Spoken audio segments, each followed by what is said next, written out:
So we're joined by our newly elected mayor, Mike Starkie. Welcome. Thank you. Congratulations. And thank you for that as well. So how are you feeling about the task ahead of you? I'm looking forward to it. You know, it's obviously going to be a challenge, but you know that's part of the appeal of the role. You know, I think Copeland are in for some good times ahead. You know, there's a huge amount of investment coming into the area, and I think we can really tap into that. We can build a lasting legacy. You know, in previous times, I think we've missed opportunities where the area, you know, gone through, you know, the talking policy of boom and bust.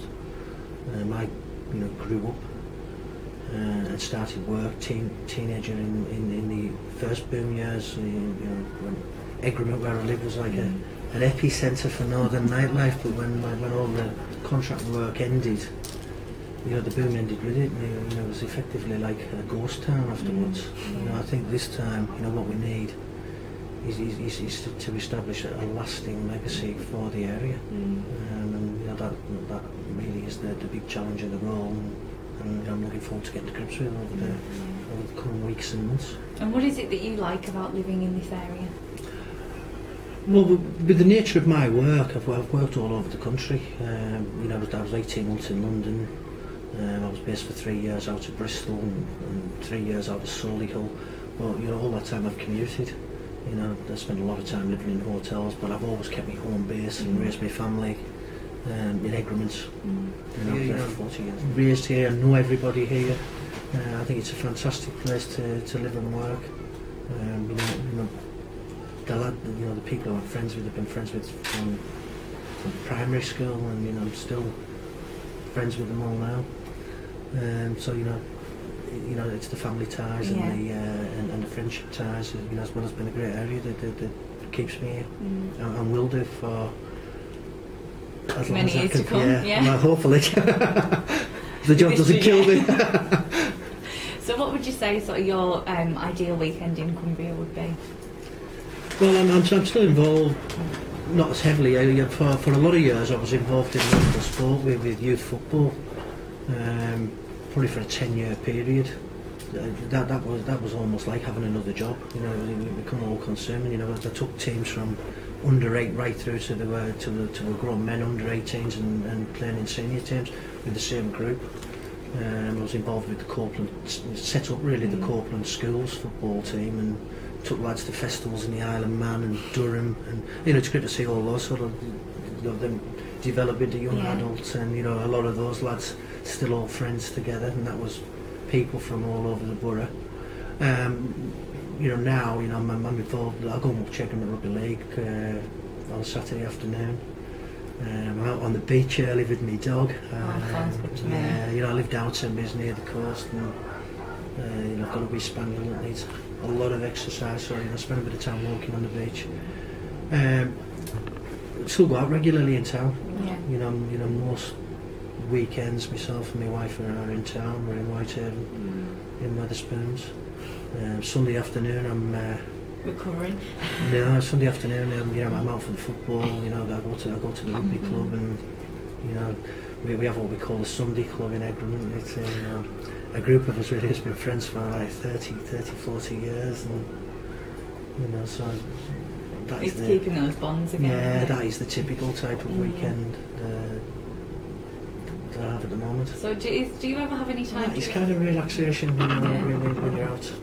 You know, when out for a drink, it's relaxing. When I'm in the club with your friends, you know, in the line of work I've been in, you know, none of, you know, sort of the people who would sort of generally associate with outside of work are, you know, mostly all at Sellafield. So for me, it's been a complete breakaway from work. You know, obviously, you know, in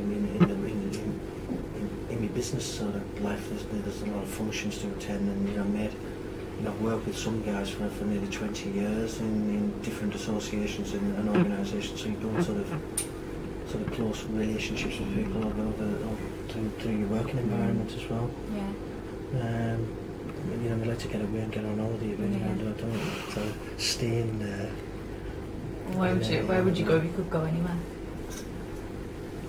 I've been fortunate enough to go a lot of places, and you know, been, you know, America, Bali, South Africa, You know, a lot of the long haul Mauritius, you know, a lot of the sort of long haul places. I prefer Europe, to be honest. Yeah. You know, it's been great to see those places, but you know, I like the short haul flights. Yeah. Benidorm's my favourite place on earth. Is it really? It is, yeah. I really love Benidorm.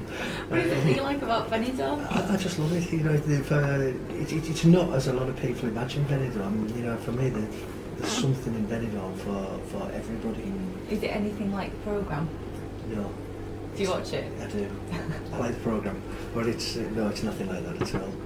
But it's, you know, you just cater to people from 9 months to 90-year-old. You know, it's busy, it's vibrant. You know, you've got the old town and the new town. If you go in that old town, it's like being in a little authentic Spanish fishing village with the lovely tapas bars and the narrow lines, and then you go at the other end and you know, just mad with all, you know, with all the live entertainment things. So, you know, I go there every year. There's a group, about 20-30 of us go out there every year around October time. I went there last year for my 50th birthday. There was about 40 of us went out, that'd be last April, because there was 4 of us, all 50 together, so, you know, one big joint. So we had one big joint turning up to Benidorm for the week. And obviously you go to the side that's a bit more lively and a bit more... Well, a bit of both, really. Yeah. It's and then I like Portugal as well. I was there last year. I'm back again this summer. That is when the real wind down, when it's... Yeah. You know, go to Villa Mura, around the marina, lovely restaurants, chilling out the sun. I like to read a lot as well. So, you know, I don't get a lot of time to read now. You know, I love autobiographies. Which is the best one that you've read? It's mainly sport ones I read. There's loads. I've got about 300. They're all sort of kind of topic all the time, but yeah, I love to sort of sit in the sun.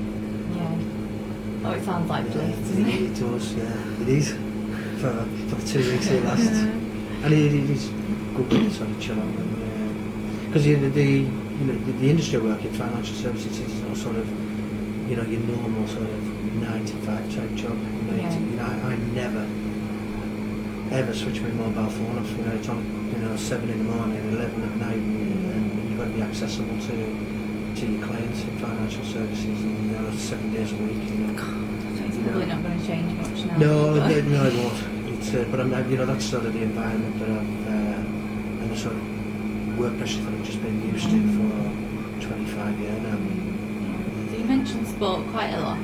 Did you ever play anything? Yeah, I played football, rugby. You know, I've always been interested in sports all my life. Yeah, played football all through my younger days, and went for Winscale and played the league. And then, you know, I stopped playing after just breaking the cheekbone with Joe.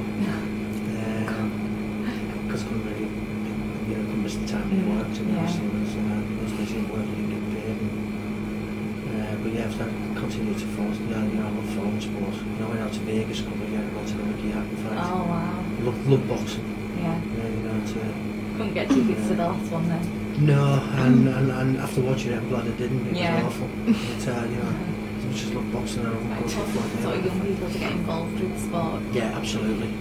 Not just sport, all sorts of things. It's you know, the people that are involved in theatre groups and dance schools and all that. I think it's just important for young people to, you know, it's an environment for them to mix, and it just helps them develop. You know, obviously, you know, I had a son who was very much into football. You know, played to a good standard. He played for Gretna in the academy, so, you know, until he was 16, I was driving all over Scotland every single week, Aberdeen and Glasgow and all those places.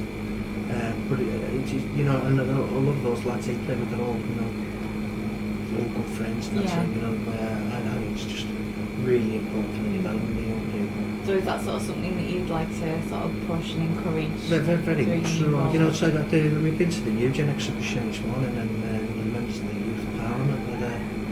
And, you know, I want to get them more engaged as well, because, you know, they've got an interest in politics, and, you know, we've told them they can come into the council office every month, I'll meet with them, they can understand the sort of function of, you know, the council officers work, you know, in parallel to how the political side of the council works, and, you know, as much as they're interested in politics, they don't have a great understanding. It just, Yeah. you know, and the more young people we can engage in politics and engage in taking an interest in the area, I think makes I think it's just a really good thing.